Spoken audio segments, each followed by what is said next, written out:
Good evening. You got that right. I'd like to welcome everyone to the planning and zoning meeting for tonight, December the 1st. Yes, I said December 1st, 2016. Appreciate everyone coming out this evening. First order of business will be our public hearings, and our first public hearing will be the Warrenton Crossing zoning. Mr. Hamp, bring us up to speed. Good evening, Rich and fellow commissioners. The first item we have is a zone change request, ZC 32, for a tract of land consisting of approximately 37.08 acres located between Interstate Highway 70 and the Northwest Service Road, approximately 1 mile west of Highway W. On October 31st, 2016, a request for rezoning was filed with the Planning and Zoning by the applicant to rezone a tract of land consisting of approximately 37.08 acres from AG agricultural to C4 planned commercial shopping center district. I'd like to make part of the public hearing record the municipal code by reference, the 2016 Warrenton comprehensive plan, the public hearing notice, and my P&Z report. Thank you, Mr. Hamp. Anyone here to speak in favor or against this? Step to the podium and state your name, sir. This is Mr. Chairman, ladies and gentlemen of the board, my name is Ken Bogeman, and I represent Ashfield LLC. And we made the proposal. Can you speak up a little bit, sir? Yes. We made the proposal for the C4 zoning. Okay. And I just wondered if anyone has any questions for us. We'll do that in the open meeting. Okay. Thank you, sir. All right. Would anyone else like to speak tonight during the public hearing? Hearing none, we'll close that public hearing and open up our next public hearing, which would be the Warrenton redevelopment zone change. Mr. Hamp? This is a zone change approval request, ZC-33, for a tract of land consisting of approximately 40.44 acres located between Interstate Highway 70 and the Norfolk and Southern Railroad near State Highway MM. On November 1st, 2016, a request for rezoning was filed with Planning and Zoning by the applicant to rezone the tract of land consisting of approximately 40.44 acres from AFM, Agricultural and Forest Management, and CID, Commercial Industrial District, to C3, Highway Commercial. I'd like to ask once again that the part of the public hearing record is the municipal code by reference, the 2016 Warrenton Comprehensive Plan, the public hearing notices, and my plan and zoning report. Thank you, Mr. Hamp. Does anyone want to speak during the public hearing for the Warrenton redevelopment? Hearing none, we'll close that public hearing and open up the last public hearing for this evening, Section 425, sign regulations. This is a proposed text amendment, ADM-84, regarding Section 425 sign regulations. I'd like to make part of the public hearing record the municipal code by reference, the public hearing notices, and my planning and zoning report. Thank you once again, Mr. Hamp. Would anyone like to speak for that public hearing tonight? What tract of line was that? That was just for sign. That was just sign code revision. sign. Thank you. Anyone else? Hearing none, we'll close our public hearing for this evening and open up our regular planning and zoning meeting. First order of business will be the minutes from our last meeting, which was on October the 6th. I'll make a motion to approve the minutes from the meeting of October 6th. Have a motion by Mr. Costello, second by Mrs. Scott to approve the minutes from the October 6th meeting. Any questions or comments? Roll call vote. Mr. Costello? I will abstain. I was absent. Mr. Deach? Likewise, I will abstain because I was not present at the meeting. Mr. Cullum? Yes. Mrs. Scott? Yes. Mr. Barton? Yes. Mr. Schwab? Yes. Mr. Durbin? Yes. Mr. Gerloff was absent. Mrs. Blondin? Yes. Mr. Cooper? Yes.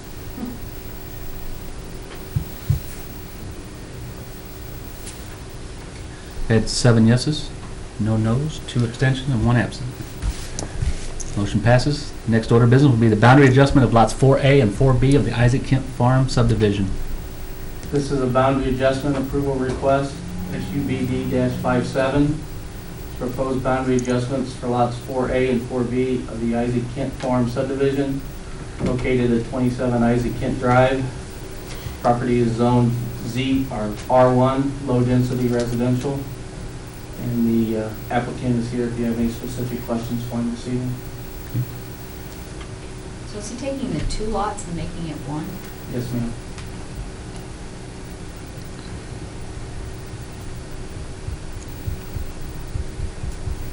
I'll make a motion to approve the, recommend approval of the boundary Well, adjustment. hold on.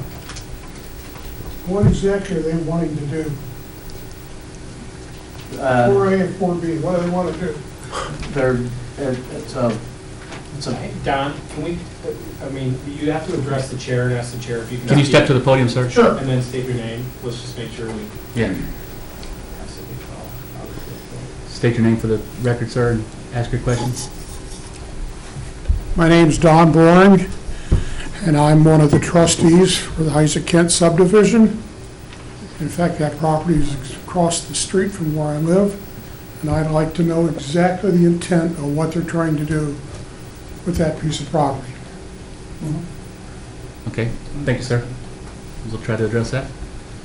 Is the applicant here tonight? Mr. Hemming, we don't need to speak for you, or you want to speak for him now? Thank you, sir. Can you state your name for the record? My name's Ted Hemming. Thank you, Mr. Hemming. I bought one lot, had sewer issues, okay, when it was sold. It was gonna have to have a pump station to pump water up. The easement was not recorded on the other lot. Could not get approval to run the sewer. So I purchased the other lot to combine it. So to make one lot out of it, or one house and a garage on it. Garage will be on the extension of the lot that I'm trying to buy, next to the home on the other lot. That's all I'm trying to do.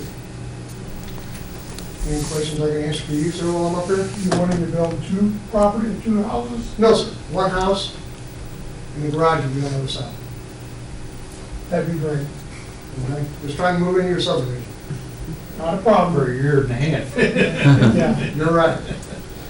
Thank you, sir. Thank you. Did anybody else have any questions for him? Oh, and I'd like to say for Mr. Brewing, you know, I recognize maybe you thought my motion was abrupt, but when we're taking 2 lots, when the request is to take 2 lots down to 1, and it's a single-family residence lot, I understood that was going to be the outcome, so I'm sorry that maybe you didn't have that understanding before I made the motion, but, you know, it seems to me it's when we re-subdivide and create more lots, we have a lot of questions to ask, but when we're taking multiple lots and condensing them into one larger lot, in this case, for one residence, there's really, it's almost just a customary courtesy type of approval.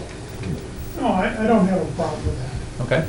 Your sound system lets a lot be desired. My hearing's not great. I think in fairness to him, we can't hear what you said. Okay. Teresa made a comment, nobody knows that the sound system is so.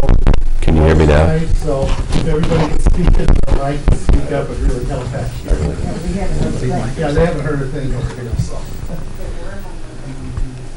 So I guess I'll restate that I'll make a motion to approve the lot line adjustment for Isaac Kent. Second. We have a motion by Mr. Casello, second by Mrs. Scott, to approve the boundary adjustment of lots 4A and 4B of the Isaac Kent Farm subdivision. Any other questions or comments? Roll call vote. Mr. Deitch? Yes. Mr. Cullum? Yes. Mrs. Scott? Yes. Mr. Barton? Yes. Mr. Schwab? Yes. Mr. Durbin? Yes. Mrs. Blondin? Yes. Mr. Cooper? Yes. Mr. Costello? Yes. Motion passes 9-0 with 1 absent. Thank you for your time, gentlemen. Next order of business will be the Warrenton Crossing zone change. This is the proposed request for zone change approval for the tract of land consisting of approximately 37.08 acres located between Interstate Highway 70 and the Northwest Service Road, approximately 1 mile west Highway W. So, hey, hang on a minute. Yes, my name's John Bork, so and I wasn't here. And as you know, the applicant, Mr. Bogman's here if you have any specific questions for him.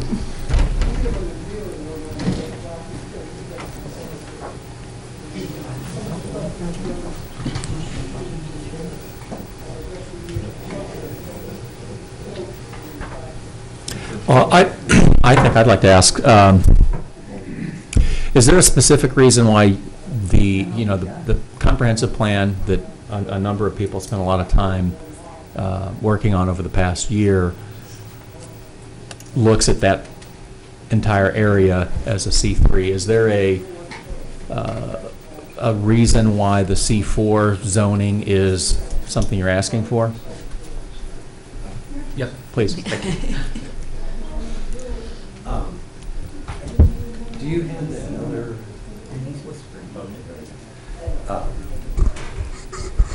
Ladies and gentlemen. Mr. Bowman, can you do us a big favor? There's some people that are trying here. Can you speak up a little Sure. bit as much as you can? All right, I will. Just Thank because you. they seem to be interested and they're struggling to hear. All right, thank you. Sorry. Part of the reason why there is one other C4 zone location in the city, and that's the Walmart development. Now, Walmart's property is, I'm going to say, just pretty close to about half the size of this development. This is a large development, and it'll have a broad spectrum of uses and sizes of uses. Here's what we propose as the large box, the retail box. And then further over, you've got strip centers. I understand that Walmart has one strip center, 16,000 square feet. And then there's various freestanding buildings throughout the development, all the way over, including a fuel center. And to maximize this property and get all the advantage that we can as a community from the overpass, I believe C4 would be the appropriate zoning for it. It would give us full flexibility to bring in all sorts of uses in order to maximize every square foot we can. Well, can you recognize that we might want to have a chance to look at what those things you might choose to bring in would be at a later time? Oh, sure, of course. But see, the C4 prevents us from doing that. I'm sorry, I didn't realize that. I thought that the uses that are only the uses that are currently allowed in the other commercial zones would be allowed here. It would be. The volume was so low, nobody could hear. Well, my understanding of it is that it prohibits us from being able to use, in the case of something that's a conditional use, it's not conditional, it's permitted in the C4. So it takes away any ability for us to review. Per my understanding, it takes away our ability to review things as they come in on a case-by-case basis. But more specifically, my original question, is there something that the C4 zone allows that your development intends to have that can't be done with a C3 zone as the comprehensive plan? Well, and I have to admit Shows. too that my attorney, who I wasn't able to see today, he told me that you got to have C4 to do all the things you're going to do. The big box, he says, you're going to need C4. So let me correct a couple of things, some confusion here, maybe I can clear it up. The C4 is only, basically what is permitted use is what's permitted and conditional in any other commercial district. So C3 gives you every use that is in C4, including big box is a permitted use. It just has more uses that are conditional uses and not just straight permitted uses. So there really is not that much of a distinction except for the fact that you have to go through the conditional use process for some developments, but exclusive of some developments such as a big box center is not required to go through a conditional use process. It's a permitted use. And probably conceptually, most of the things that are on there would be permitted uses. Some of them may be conditional uses, but C4 gives no more zoning entitlements than C3 does. It's just some of the zoning entitlements in C4 are not required to go through the conditional use process. So if the question is big box is permitted in C3 and permitted in C4. And if you guys remember, C4 is our Walmart district. It was kind of a special district that was created, and in the comprehensive plan, the thought process at least was, we don't want this district to expand because we want to have some control, and that's why along the interstate, the C3 was conceptualized in the comprehensive plan. One of the uses that is permitted, and I'm just going off the top of my head so I could be completely wrong, one of the uses that would be conditional in C3 but not in C4 would be a gas station. I think that's right. I'd have to check mine. Right, she's saying that would be permitted in C4 but not in C3 as a gas station. But like, for example, I think you have like some type of truck service center or something like that, or, No. oh, you don't, okay. It's a fuel center, and that's one of the main things we want to be sure to have. And we've been promising that to the public through the whole campaign. It's permitted in both. Yeah, we've got it. Chris, we've got it right here. Oh, okay, all right. It's permitted in both. That's what I was gonna say, I thought it was permitted, I think the only thing that's not permitted in either one is the truck stop. So that's not permitted or conditional in the C4 or the C3. So are there some specific uses that you're concerned about?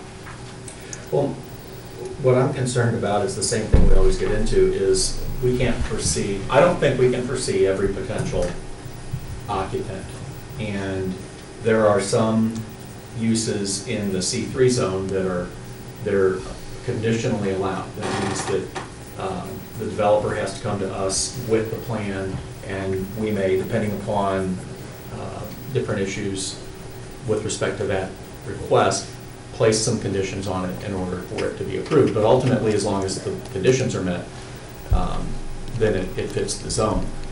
Whereas the C4 zoning definition, it's permitted without any review by the Planning and Zoning Commission or the Board of Aldermen. And so I always try to look at things as what's the worst that can happen.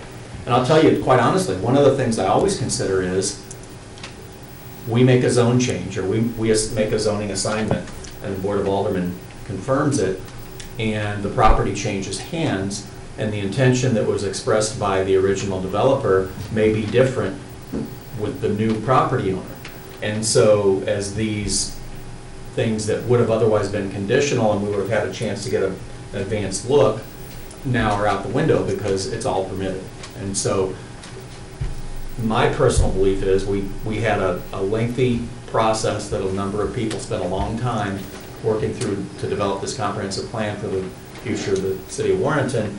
And the almost very first thing out of the box after that plan was implemented and ratified, we're being asked to totally throw it out the window and deviate and go to something different. And I have a hard time with that. I wasn't aware about it. And I wouldn't expect you to be, but I want you to understand, I really feel like everything that it looks like you have as an intention for this parcel are things that fit the C3 zone. Now, they may require that there be some review along the way to make sure that any conditions or concerns that the Planning and Zoning Commission might have, or the Board of Aldermen might have, those concerns may come up, and there may be, again, I can't foresee what they are, but there may be some conditions that need to be met. Well, each business would still have to come to the city for a merchant's license. They have to come to the city, the building permits have to be approved. There's a lot of steps in which the city. Merchant licenses and building permits do not allow the study of ingress, egress, density, or anything like that. That's the one issue, that those are ministerial tasks, those are not legislative tasks, and there's no conditions or no review that will be on there. So I just want to make sure, I think, Mr. Costello is absolutely right. You can look at this to inform you, but this is not binding on anything, because this is not a site plan, this is not a conditional use, this is nothing but a conceptual plan, which is great that we have it. to look at and say what this is, but I think you're absolutely right. You have to consider any and all possibilities going in there, any and all possible developments. And like, you know, one of the things with regards to the comprehensive plan, obviously having a new comprehensive plan, when you make a zoning determination either to reject, deny, or modify a zoning decision, the comprehensive plan is what your basis should be based on. This is the map that you say these are your future land uses. So I just want to make sure that as you guys consider this C4 request, where in the comprehensive plan it calls out the C4 and where it calls out the C3, because that's a very important component of maintaining and upholding our zoning order. And, you know, my point would be if there's a specific occupancy or occupancies that you foresee on this tract of land that can't be done in a C3 zone, that can only be met in a C4, I think I'm willing to listen. I assume that everyone else is willing to listen. But short of that, you know, C3 highway commercial is exactly by definition what pieces of property along the I-70 corridor are intended to be. So I really feel like it doesn't put any undue restrictions, and I don't imagine that it would put any limitations on the ability to attract good tenants and good businesses on Marshall. How did it unfold that you granted C4 along the highway? Well, I was in high school then, so. C4 is actually not on the highway, and But like you pointed Walmart out, it's a little bit behind. It was a district that was created. To be perfectly honest, it was before my time. The planning commission has never given any C4 to anybody else outside of this district. And it just was created years ago when that Walmart development was created and went in. I see. But since then, C3 Highway Commercial District was developed as part of the comprehensive plan to have a district along the highway. And understand, there's really not a difference at all between the C4 and C3, because all it says is anything that's conditional or permitted in C3 is just permitted in C4 and not conditional. So anything you can do in C4, you can do in C3, you just may not have to get a conditional use permit for it. So like, for example, self-storage facility. You know, that is permitted in C4, but it's conditional in C3, but you still have a zoning entitlement to do that land use. You know, if you go back to the development agreement with Bogerman, all those things listed in there that, you know, you want in your zoning is met with the C3 district. So I want to make sure that there's no confusion that C4 is giving them something that they, you know, that they otherwise wouldn't have. It just is going to limit your review of pretty much anything that ever goes in there, because you're not going to be able to have a conditional use on a conventional district. Well, it just takes away all power from us to do anything with that. And like Mr. Costello said, we've always, 18 years later, we've always been very careful about, we trust him, but what if he sells it to the next guy and we don't know that person? We've just opened up a can of worms where he can put it whatever he wants in there, so.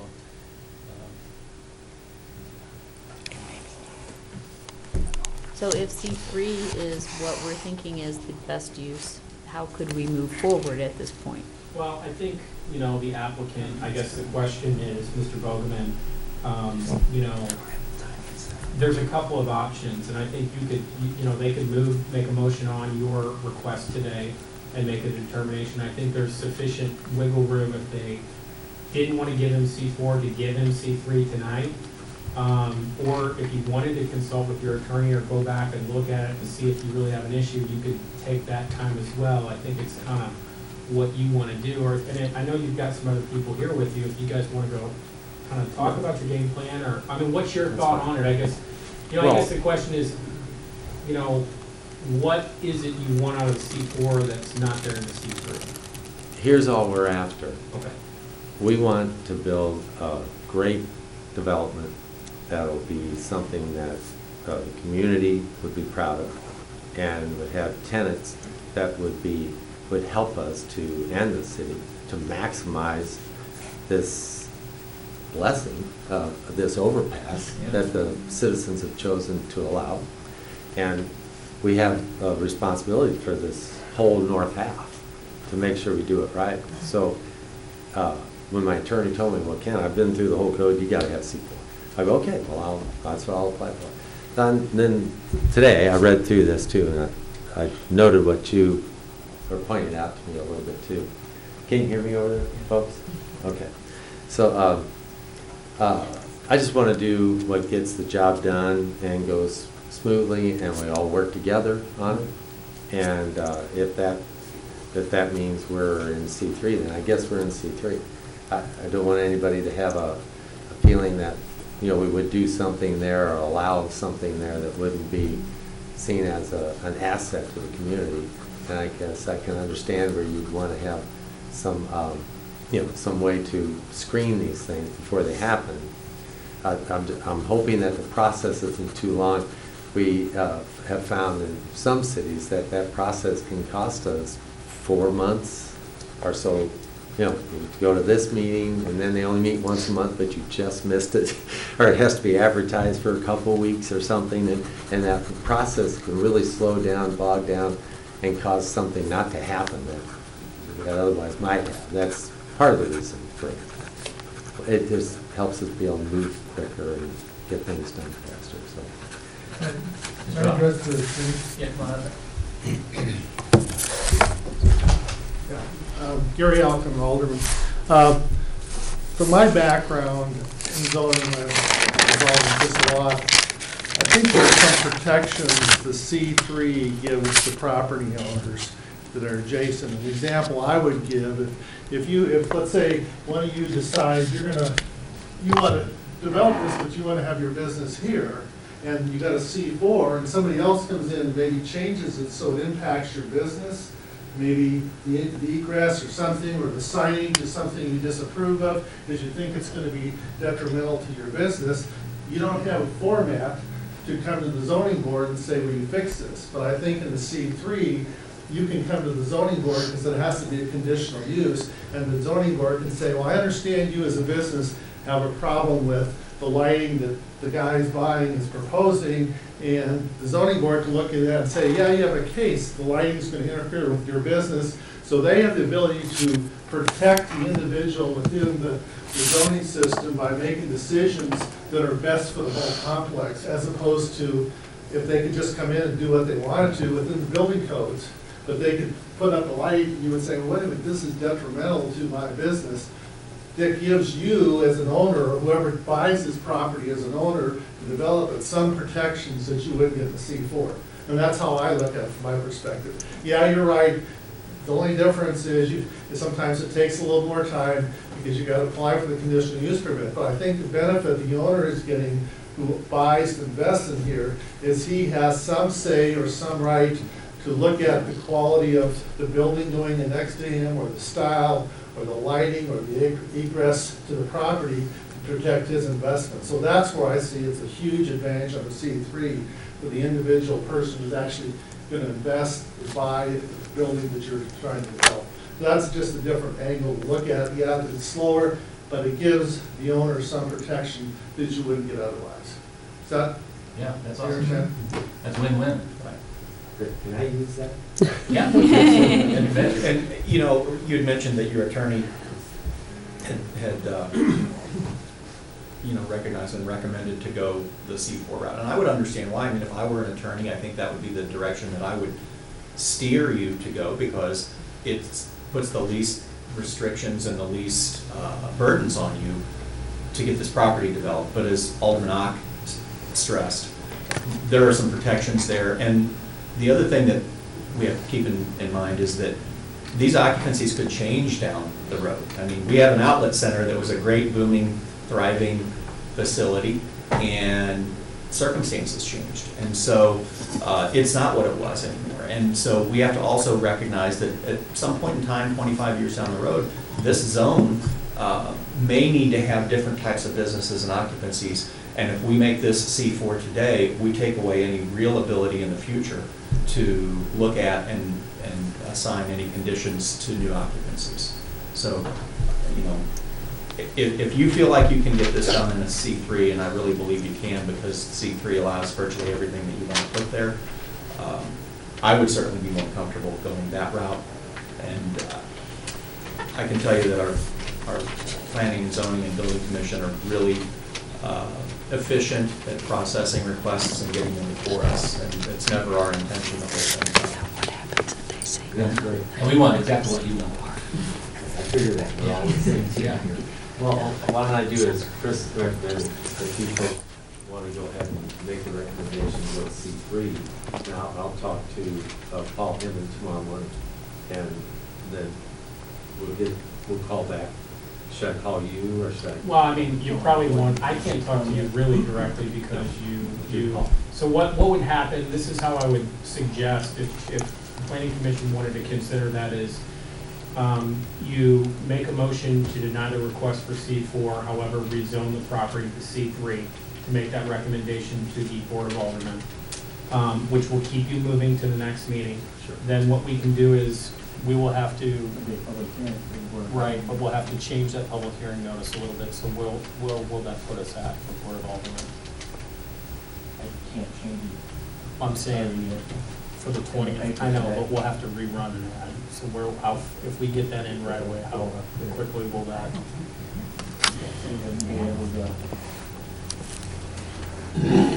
Would be the soonest we'd be able to get on our Board of Aldermen agenda for that. Be the first Tuesday of January. So it'd be the first Tuesday of January, we could have it on in front of the Board of Aldermen for approval. How does that time frame work for you guys? But what if the board, like you said, the P and Z commission denies the C4, but says they would recommend C3? C3, that package gets presented to the Board of Aldermen on December the 20th, and I always list, here's the Planning and Zoning Commission recommendation. They denied the C4, they support the C3. The applicant is before the board, it says he accepts and is willing to go C3. Then you're not missing any time or waiting for a new public hearing notice to be ran in the paper. I mean, then you're on from So December the keep one 20th. under the public hearing notice we have right now? Well, it says that the request in the C4, Right. which he would, his packet to the board, it would say that was his original request, but based on P and Z's recommendation, he's willing to revise it to C3. Would that be legal? Yeah, I think it'd be fine, it would just be a matter of the notice for the public hearing. But really, they would be the parties that would be aggrieved, so if they're okay with it, then it's probably fine the way the notice is written to put it on for, what meeting would it be right now? Right now, he's scheduled for December the 20th. So would you guys prefer to keep it over the 20th? Yes. And then if we need to reschedule it, we'll reschedule it. January the 3rd. Okay, so my suggestion would be, if you guys want to grant the C3, a motion is made to deny the request for C4, however, recommend the property be rezoned to C3. We'll keep it on for December 20th, and then if Paul Henry, who's their attorney, has an issue, he can call me tomorrow and say, this is what we want to do, Chris, either, hey, we're good with it, move forward, or maybe we've got a little bit of time built in case we're going to do something different. Or you guys want to consider something different? If there's something he knows that we don't know for some reason, that, and something he wants to discuss with you tomorrow. Yeah. And we had to go to January 3rd, then I guess we would have We to would go do to it. January. So yeah, that would be my suggestion. I think you guys can make that motion that way. Well, especially we're going more restrictive than less restrictive, so it's not, Right. So know what you're getting complained about. Yeah, I mean, really, it's virtually the same district. It's Right. just a matter of some conditional instead of permitted, like self-storage. Do we have to vote on the C4 I would as a like, separate motion I and would do it then as one motion. one motion? A motion to deny the request, rezone request to C4, however, to recommend a rezone to the C3 zoning district. So moved. We have a motion by Mr. Deach, second by Mr. Costello, to deny the zone change to C4. We'll make a recommendation to the Board of Aldermen to accept a change to C3. Is that what we're going to say? Sounds good to me. You got it, you worded it any way you want. The way Mr. Ox said. Yes. Any other questions? You have a question, sir? Yeah. Step to the podium, state your name very quickly.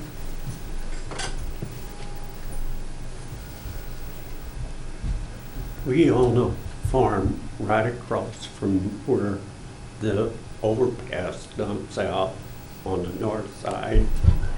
And it dumps out right in our driveway. And if someone approaches us wanting to buy so much of that farm for commercial reasons, would we still have the same opportunity that the guy across the North Service Road has?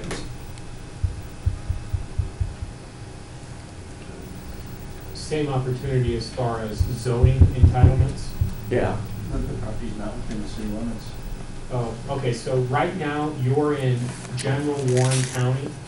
So what typically happens when somebody wants to develop a piece of ground that was outside the county is they would find a developer, put a development together, and, you know, typically they annex into the city because of the utilities that we provide.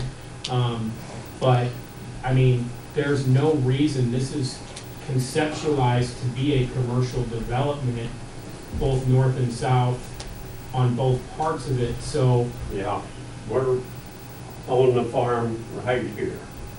No, North. up on top. Where's the zoning, future zoning map? We're up on top. This is them down here in the mall. That's the North Service Road. Yeah. So you, sir, on the 2016 comprehensive plan future zoning map, you are also, it appears to be. We're right there across from your property. Yeah, well, Here you go, sir. So this is our 2016 comprehensive plan, and this is future zoning use. So that would put you right there. Now you're outside this, of course I hit the wrong button. You're outside the city limits, but that would put you in a C3 district as a future land use, which is what they're, I assume they get today. We're outside of, You're outside the city limits, but this is our future land use plan, and you're in that red area. so right now, If you came into the city, this would be what your projected future use would be C3 city limits. so right now, we are not in. You're not in the city limits, but we'd love to have you in. You want you to come in. And then you could apply for zoning. You're welcome, we'll get a packet right here tomorrow morning. Understand, we're just across the road. And that new overpass dumps out right in our driveway. So I would assume if you were a developer, it's probably a good thing that it drops out right in your driveway. And they may try to accost you after the meeting to talk to you personally. But it is conceptualized to be part of a commercial development, if that's what you ultimately intend to do with your piece of property. All right, thank you. Thank you. Any other questions or comments? I would like to add one more comment for Mr. Bowman, especially if you're talking to your attorney tomorrow.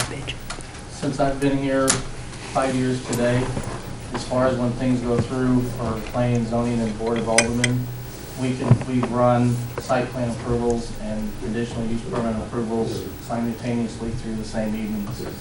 So they can review the site plan, usually the site plan goes first, and then we do the conditional use at the same meeting. Since I've been here, they've all gone through the same way to try to help expedite getting things approval. That's great, that would be a pleasure.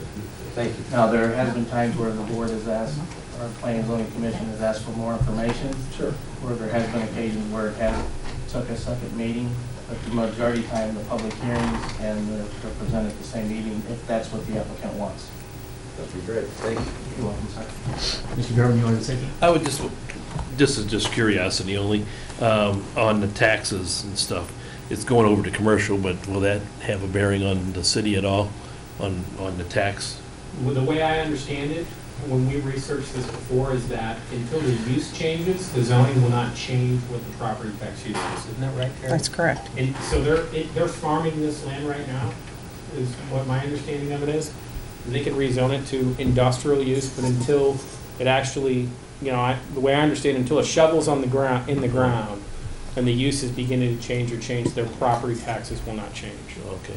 And my understanding is that property taxes, the city doesn't collect any property tax unless I'm misunderstood. No, I think we do. We have property taxes, Terry, don't we? Real estate Yes. property You do? tax, yeah. But We got it's the- pretty we got minuscule the then, Park tax. and compared then- to, like, the majority of the property taxes are going to the school district, they go to emergency services, they go to the county. So the lion's share of the property tax goes there. The city's primary funding mechanism is sales tax. So once the developments are up and running, hopefully they're successful and bring a lot of sales tax revenue. Very good. Any other questions or comments? Mr. Schwab? Glad to be here. Okay. So we have a motion by Mr. Deitch, a second by Mr. Costello, as stated earlier. Any other questions or comments? In advance, thank you for your cooperation tonight and look forward to working with you. Roll call vote. Mr. Cullum? Yes. Mrs. Scott? Yes. Mr. Barton? Yes. Mr. Schwab? Yes. Mr. Durbin? Yes. Mrs. Blondin? Yes. Mr. Cooper? Yes. Mr. Costello? Yes. Mr. Deitch? Yes. Motion passes 9-0 with one absent. Next order of business will be the Warrenton redevelopment zone change, S33.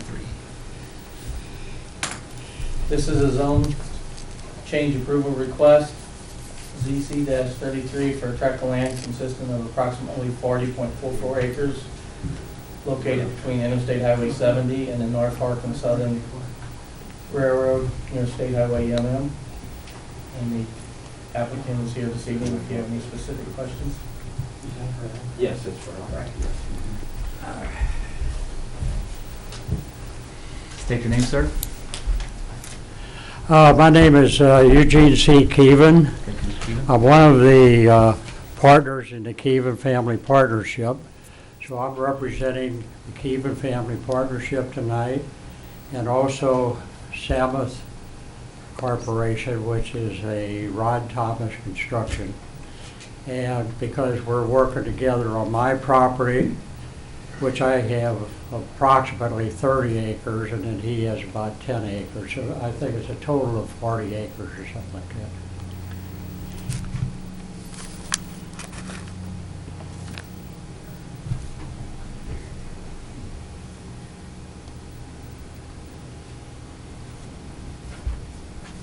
And you're requesting C3 commercial? Yes, Okay. not C4. Well, we know the difference. We're in the same boat.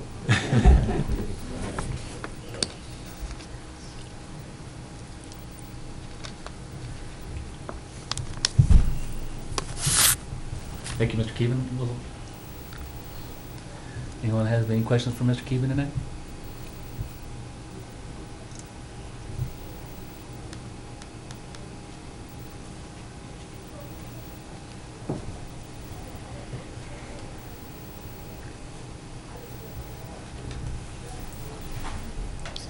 Okay.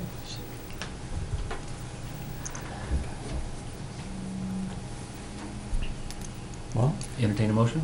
I'll make a motion that we recommend approval of the zoning request as submitted by the Keevan Family Partnership and Samot Construction, Samot Properties.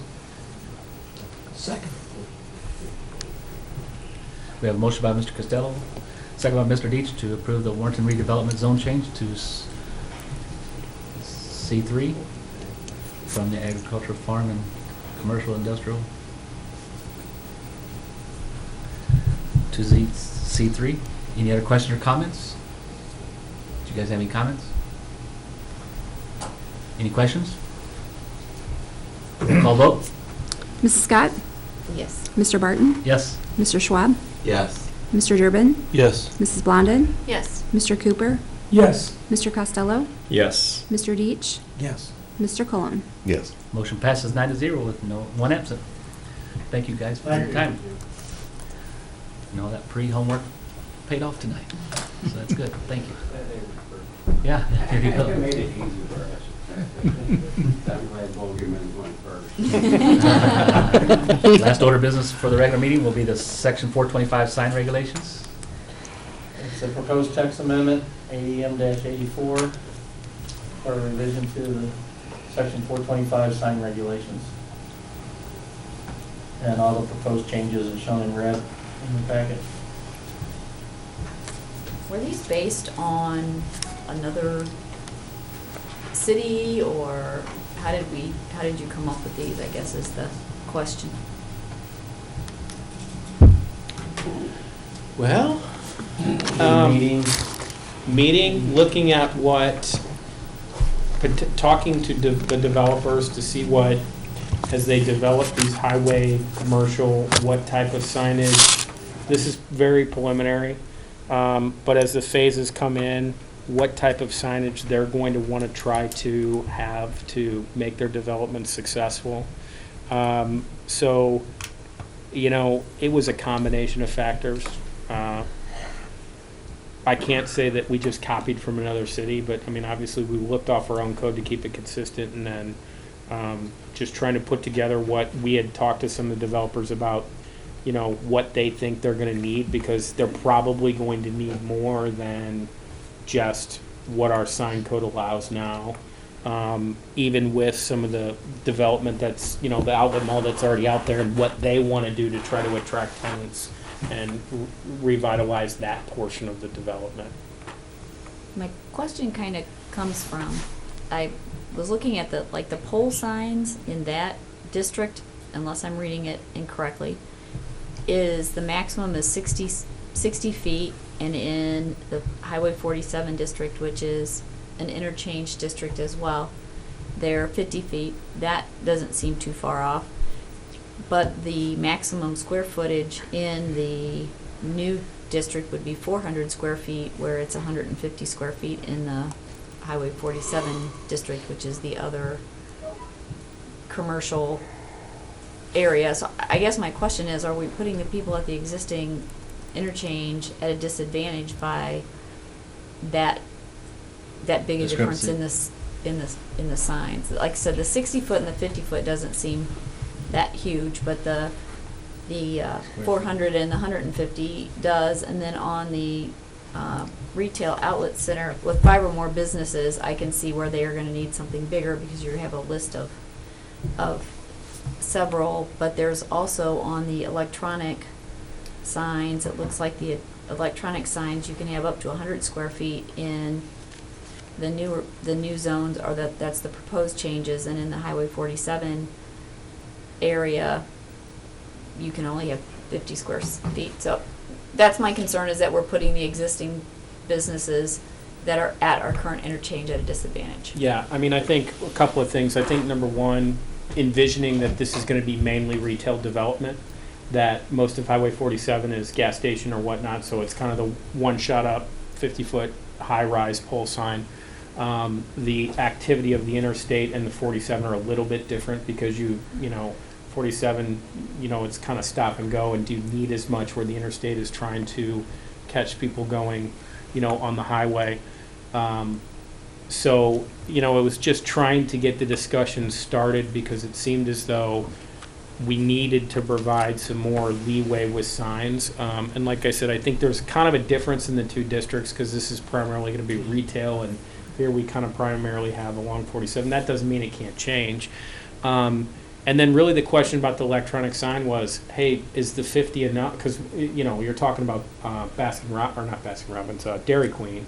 You know, that probably could have been bigger. You know, it's 50, and that was a big debate. But just trying to get the ball rolling with you guys to say size-wise, we're not trying to give anybody an advantage or disadvantage, just thinking about kind of what this development is really geared towards, as opposed to what the 47 overlay district is more about.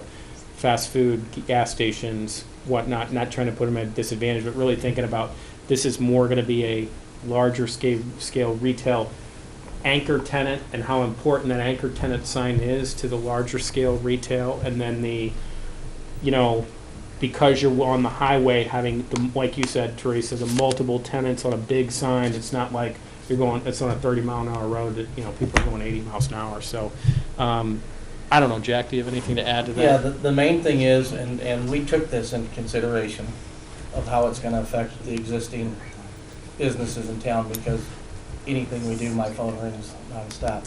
And that's why it specifically says it's for retail stores that's 30,000 square feet or larger.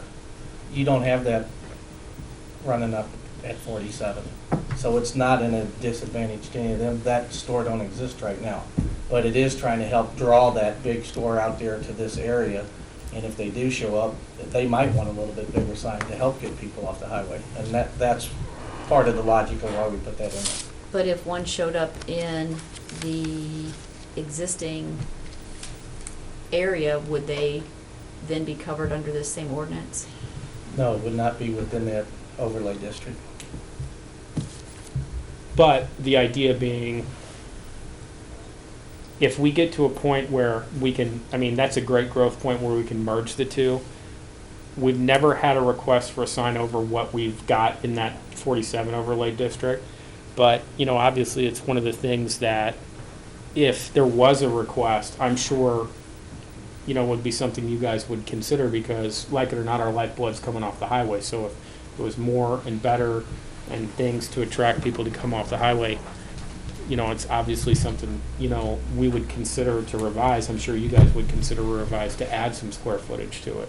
But just kind of using that as a baseline, but saying, you know, because we also want to make sure that sign space on the interstate, according to the developers, is essential to getting the anchor tenants, and having the ability to have a large sign to pull off the interstate is so important to kind of get that going. But if there was somebody that came in, they would not be in along the 47 corridor that we did a couple of years ago, Teresa. But we very easily could come back and add or subtract or take away. This is just trying to kind of get that moving in that direction and looking at what is reasonably necessary for them to really have the signage they want to make these developments successful. And fortunately, we've got the developers here if you want to ask them any questions. Are these sizes, are they comparable with other commercial areas that are off the interstate? Can I speak? Sure. Yeah, sure. Come on up.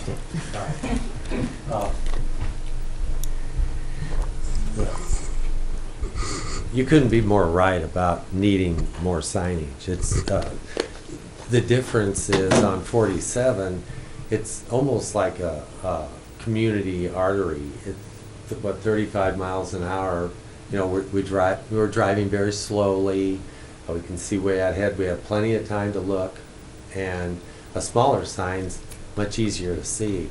But when you're out on the highway at 70 miles an hour, and we're trying to attract that customer off the highway, and they can't glance away, but for a split second, you need a good sized sign. And 400 square feet, that's another thing. When you're along Highway 47, you're only 100 feet away from it.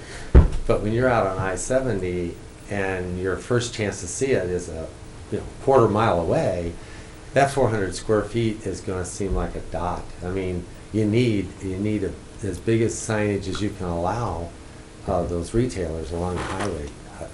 They really need it to get their message across. And that's if they keep their message simple.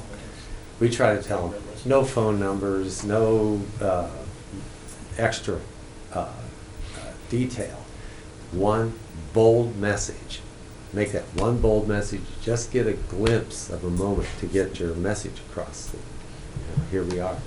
So it's, I think you might find, I'm surprised that 400 would do it. No, that's what I was saying, is that size comparable with running up and down other major interstates? What's the typical size for pulling people in off the highway? I can tell you this, they'll be before you asking for, I can guarantee it, they'll be asking for much larger signs. And it's justifiable. Now, here's another thing, another way to look at this is you have a size of a building or a wall, and if the sign isn't overwhelming, the size, as long as it's to scale, proportionately looks tasteful on the building, I think that's a larger way to weigh it, than a better way to weigh than to even set a limitation in square footage. I can see on top of those poles, if you have a real tall pole and they're trying to get that message way down the road so people can make that decision as to whether to get off or not. I can understand that. That, you know, it's, I think again, I would look at them almost at a case-by-case basis. You know, how large is this user? How important is their revenue to the city? And their ability to get their message out there. I understand you don't want to litter the sidelines with signs. I get that. But to answer your question, I'm sure every one of them will be here. Had I known the sign proposal. Well, I mean, honestly, it was kind of just trying to think ahead of what is going to be the next thing and what are going to be the important components for the outlet mall structure that's already in to attract tenants and the developers coming in, trying to get ahead of it to say, reasonably speaking, because you're absolutely right, billboards, anything in MoDOT right away, you can't put up, it's a billboard, it's regulated by state law, but outside of it, so you have some geographical disadvantages, and, you know, I believe they're consistent, these numbers are consistent with what the crossing ones are, maybe some of those are a little bit larger, but I fully anticipate as this comes up, we're going to get requests for larger signs because it is Highway 70. It's really going to be our first, you know, big highway development. I mean, you have the Walmart one, but that is almost as much 47 as is Interstate 70, and the building kind of, because it's up on, you know, kind of. So, you know, I anticipate we'll have that, but just being able to give something moving towards what are some of the infrastructure considerations that we need to be thinking about as these projects begin to develop, and that's really kind of the start of this one, is to give something out there now that's a little bit bigger for the tenants that are going to go in there, and then also to be thinking about these anchor tenant stores, which are going, I mean, and Mr. Bogman will probably tell you, they're going to want, the sign is going to be as important probably as anything else. That's critical. And if nothing else, the 400 square feet is it's a baseline. It's better than what you have already. So, I mean, you certainly couldn't shoot yourself in the foot by approving it, that's for sure. No, that's exactly what I'm saying, because if you're thinking consistently about 47, and we're thinking about national retailers and trying to get people to come in, I don't want a hindrance put down by not having large enough signs to bring the people that we want, to bring the companies. We'd rather have too small and go large than have too large and just open it up to everybody. Right, but I don't want to make it so small Sure. that they feel hindered and then they're consistently asking for something that we can't give them. Well, as kind of as a point of reference, 400 square feet is roughly half the size of an interstate billboard. So you can, I think billboards typically are like 48 feet wide by 16 tall, so that's not quite 800 square feet. So a 400 square foot sign, that's pretty substantial. We may learn through experience that there may be instances where larger is preferable, I suppose, but that seems like, imagine a 20 by 20 square, that's 400 square feet. That's at any distance, that's at least a identifiable sign. And like Mr. Graville said, I guess we have to start somewhere.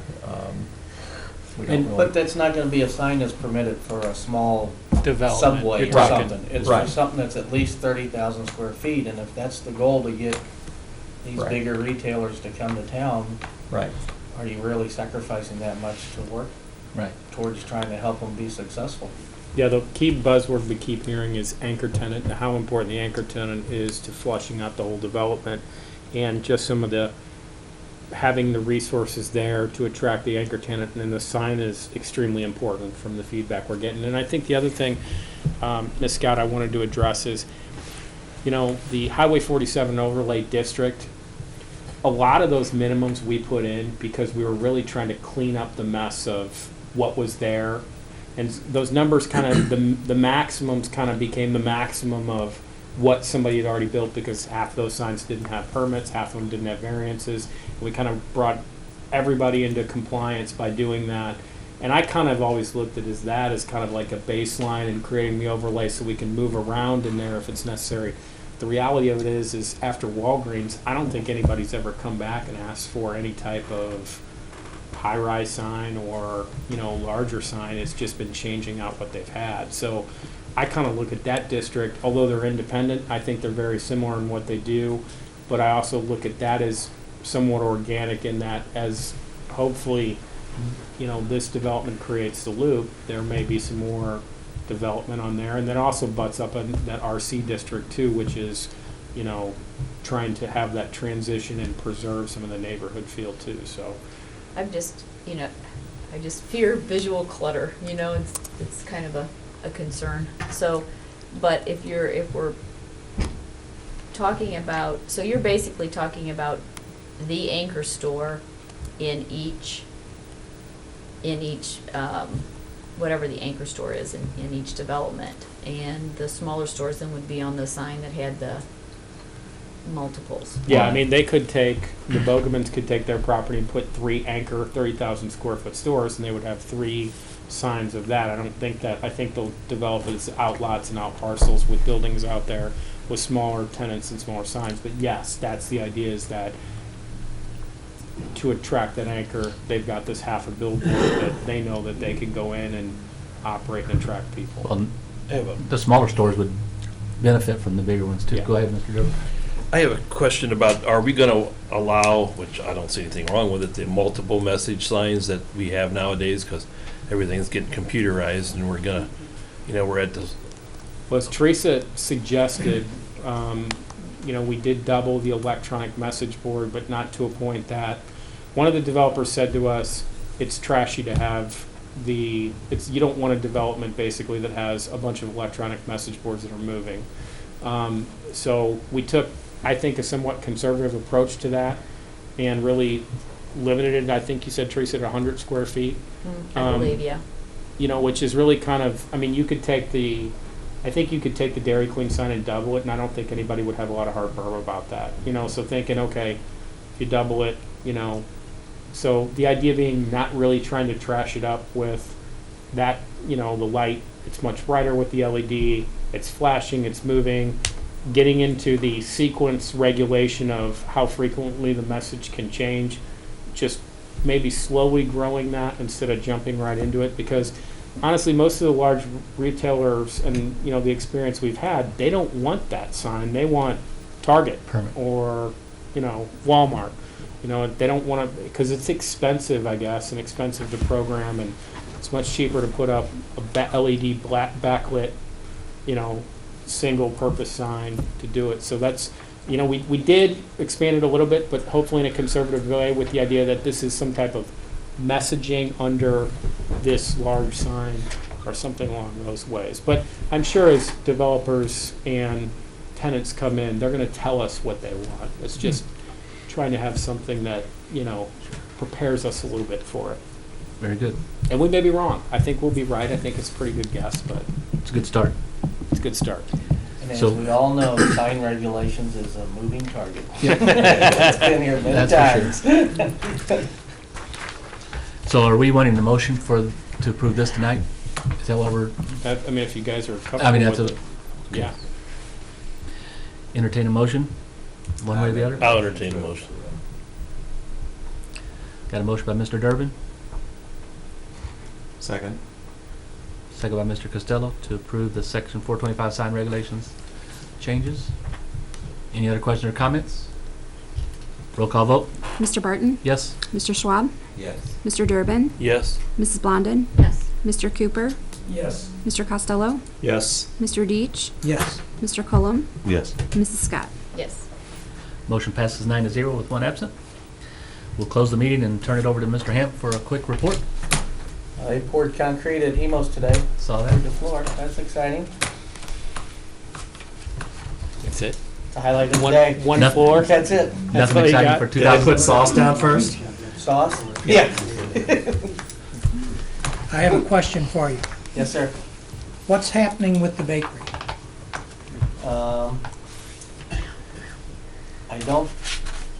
I've not heard from Kurt in quite a while. The last I spoke with him, he didn't appear to be too confident that he was gonna move forward on it. Okay. Any other questions? Entertain a motion to adjourn? So moved. Second. Mr. Deitch, second by Mr. Casella. All in favor, say aye. Aye. Happy New Year. Happy holidays. Happy New Year. See you next year. See you next year. It's a truth joke.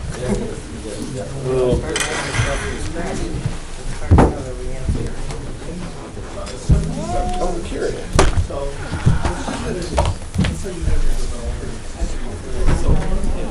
Speaking of emos, Yeah, supposed to be out I told how you. their locations by January 1st. I told him I got listed. We got They're not gonna make it by the 1st of February, is another thing, but they do have an extension, so. Yeah, that's what the gentleman was talking to me about doing the, Out of city limits. the Oliver's. Yeah, Saying that they started putting him in line. Let me give him Putting him a. like behind. Still a small. That's gonna be a neat little story. Oh, you never been? After we talked about it, I went up to my memory city, we had dinner there one night. Yeah, it's good, isn't it? It was. They got a great salad bar.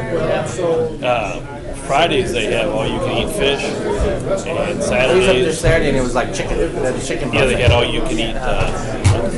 Oh, thank you. Yeah, Night, Rich, thank you, sir. so